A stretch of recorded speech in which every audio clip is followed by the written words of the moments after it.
d'un appel qualifié de productif avec Donald Trump, Mark Carney baisse-t-il les coudes ou fait-il plutôt preuve de sagesse? Le premier ministre a annulé aujourd'hui une grande partie des contre-tarifs sur les produits américains.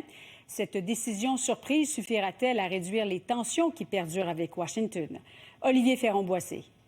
Alors que les négociations commerciales entre Ottawa et Washington piétinent depuis plusieurs semaines, le gouvernement canadien tente de redémarrer les discussions en prenant des mesures dites équivalentes à celles des Américains. Et éliminera tous les droits de douane canadiens sur les marchandises américaines qui sont visées par l'ACM. Une tentative apparente d'apaiser Donald Trump, fortement irrité par les représailles canadiennes. C'est gentil de leur part, nous aurons un autre appel bientôt, dit le président américain. Reste à voir si ce sera suffisant pour arriver à un accord à court terme.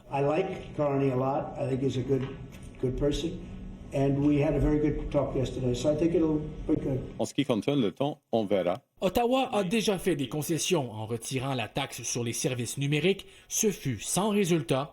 Il n'y a pas de garantie non plus avec l'annonce d'aujourd'hui, mais elle relancera les négociations, assure le premier ministre. Nous recommençons les négociations.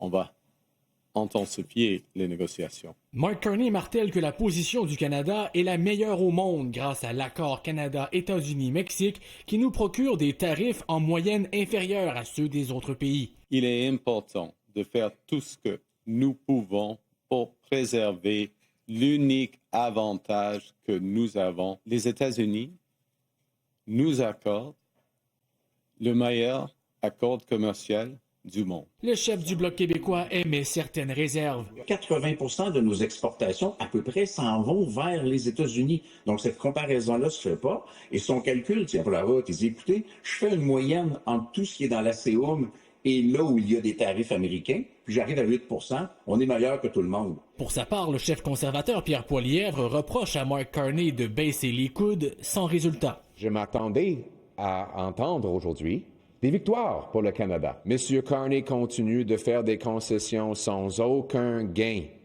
Il montre une faiblesse extraordinaire. Le retrait des contre-tarifs canadiens sur les produits conformes à l'ACEUM entrera en vigueur le 1er septembre, mais le gouvernement Carney maintient ses surtaxes sur les produits américains de d'autres secteurs, incluant l'automobile, l'acier et l'aluminium.